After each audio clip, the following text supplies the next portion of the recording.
श्रोताबंधु साहित्यर एक कलात्मक रूप हेउची विभाग हेउची समालोचना साहित्य। साहित्य जेहेतु मन आउ हृदयर एक वृत्ति ताकू नहीं कि समालोचनार सृष्टि एवं समालोचना जड़े साहित्यिकर बौद्धिकता उपरे आधारित पर्यवसित। साहित्यर समय साहित्यर दृष्टिकोण गतिभंगी ए सबूर एक निरपेक्ष आलोचना ही समालोचना। आज आम समालोचनार अर्थ बुझिबा, समालोचनार संज्ञा बुझिबा एवं समालोचनार परिभाषा प्रदान करुवा किछि साहित्यिकों को सुनिबा। समालोचना शब्द को कहीं कहीं निंदा मध्य कहती। आम साधारण अर्थ रे भाबो कुत्सा भावरे मध्य अर्थरे मध्य ग्रहण करा जाए। समालोचना शब्दर अर्थ निर्देश करी सरल ओडिया अभिधान कहे समालोचना हेउची विशेष भावरे दोष गुणर विचार। सम्यक आलोचना समालोचना साहित्य शिल्पर दोष गुणर विचार बा त्रुटि गुण प्रदर्शन।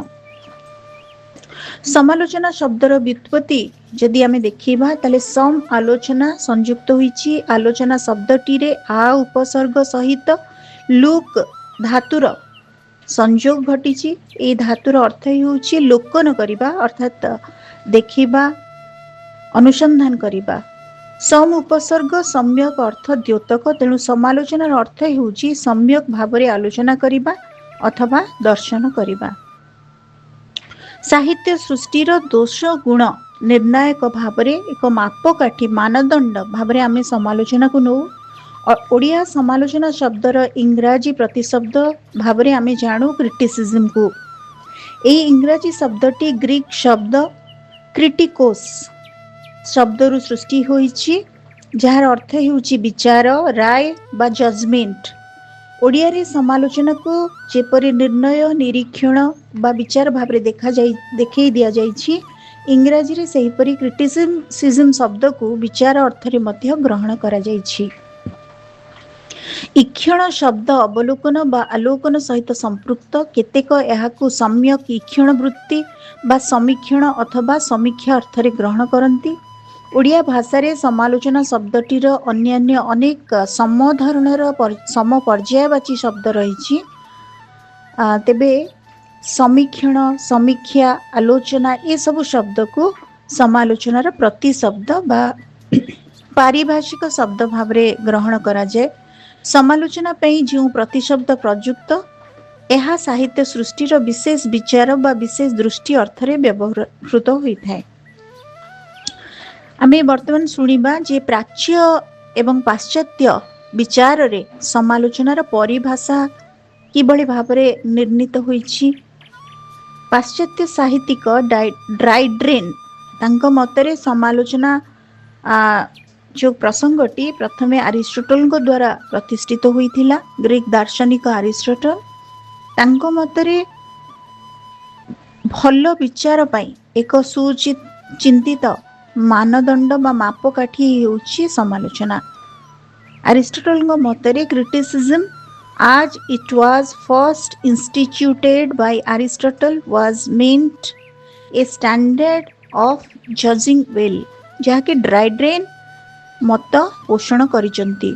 जेतु अरिस्टोटल कोठु एटा आरंभ सेतिपई से कहिसंती it was first instituted by Aristotle. Dryden को मतर जणा जाय जे समालोचना मंद को एड़े जाय भल विचार करे। मंद को एड़े जे आमे जेतेबेले जानुचे समालोचना भल और मंदर विचार, तेबे मंद तो निश्चय प्रति सृष्टि भितरे गोटे दुर्बलता दोष दुर्बलता निश्चय थिबो, किंतु टिके आगो को बढ़ी सहृदयता प्रदर्शन करी जदि सुंदर तत्व गुडी को आमे समालोचना भितर बाहर करिबा ताहे होची श्रेष्ठ समालोचना। इंग्राजी साहित्यर प्रतिष्ठित कवि मैथ्यू आर्नोल्ड समालोचनार संज्ञा को क्रमशः परिवर्तित करिसंती, माने अलगा दृष्टि देखिसंती, भिन्न दृष्टि देखिसंती। तांको मतरे ज्ञान सहित समन्वय रक्षा करी एहार विकास पाई सत्यनिष्ठ उद्यम ही समालोचना। तांको भाषा रे क्रिटिसिज्म इज समालोचनार संज्ञा निर्धारण करी आर वेल्क WELLE आर वेल कहती जे समालोचना हेउची एक आविष्कार और चिरंतन सृष्टि. Criticism is invention and perpetual creation.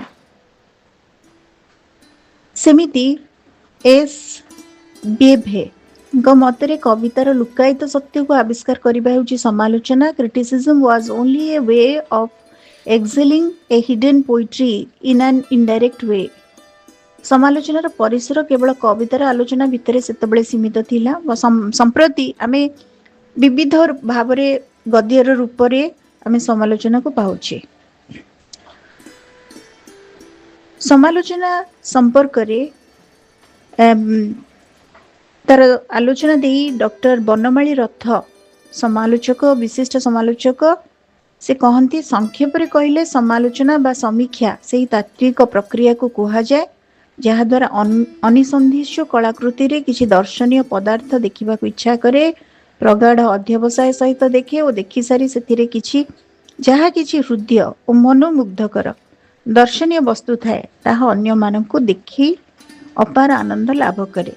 समालोचनार आभिमुख्य होची जे जणे स्रष्टार सृष्टि भितरे थिबा गुणधर्म से किपरि भाबरे जुग्य साहित्यिक मानक ठारू स्वतंत्र से समय हो किंबा वर्तमान स्थिति रे हो तांकर सृष्टि गुड़िक किभଳି भाबरे नान्दनिकता प्रदान करुची प्रदर्शन करुची एवं मनुष्य हृदय को विह्वल करुची उल्लसित करुची. आलोचक डॉक्टर देवेंद्र महांती मतरे साहित्यिक समालोचना एक निरपेक्ष अनुशीलन यार उद्देश्य निरूपण करी से कहती समालोचनार अर्थ हेउची केवल साधारण धारणार एक संग्रहमूलक लिपि नुहे. यार अर्थ सूक्ष्म विचार कार्य.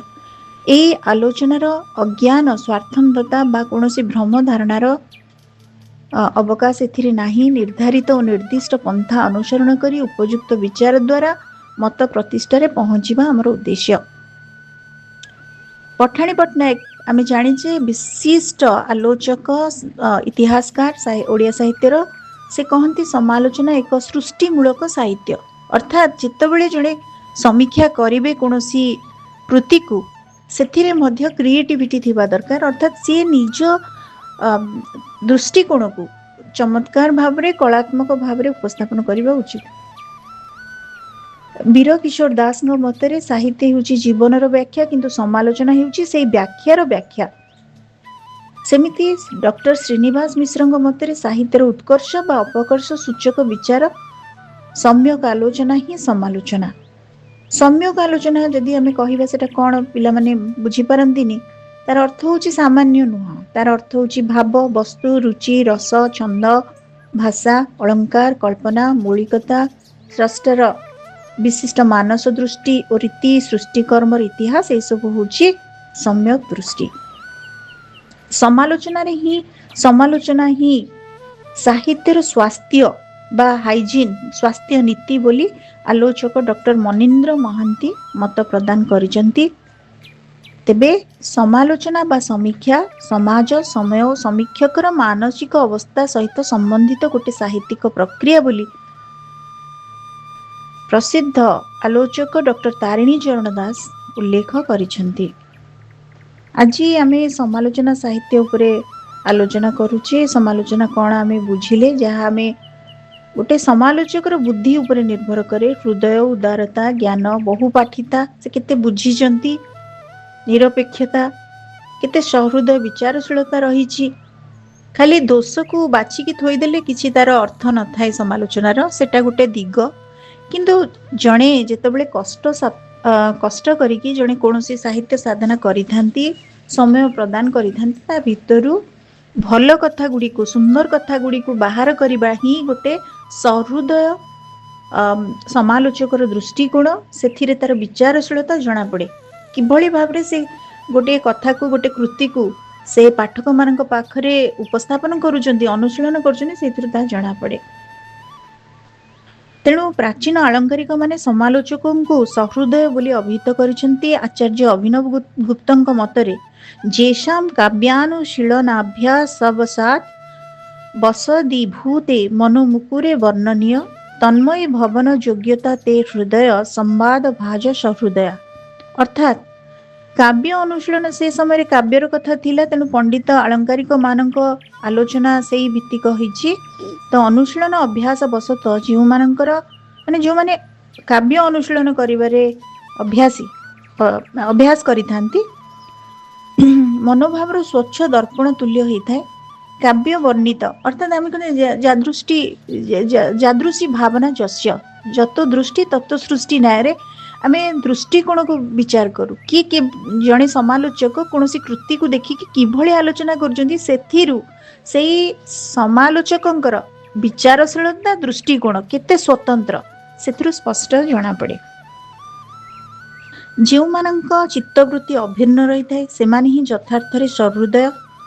ପୁନଶ୍ଚ ସମାଲୋଚକମାନେ ପ୍ରଥମତଃ ଉପକ୍ରମ, ଉପସଂହାର, ଅଭ୍ୟାସ, ଅପୂର୍ବତା, ଫଳ, ଅର୍ଥବାଦ, ଉପପତ୍ତି ପ୍ରତି ଅଭିହିତ ହେଉଥିବା କଥା ଜଣାଯାଏ। ତେଣୁ ପାରମ୍ପରିକ ପ୍ରାଚୀନ ନିୟମକୁ ଅତିକ୍ରମ କରି ସମସାମୟିକ ପାଠକକୁ ନୂତନ ଦୃଷ୍ଟିକୋଣ ପ୍ରଦାନ କରନ୍ତି ସମାଲୋଚକ। ସମାଲୋଚକର ଯୋଗ୍ୟତା ସମ୍ପର୍କରେ ଆଲୋଚକ ଟି.ଜି. ୱିଲିୟମ୍ସ କହନ୍ତି, the qualities required in a critic are primarily sensitivity, imagination, knowledge and judgement.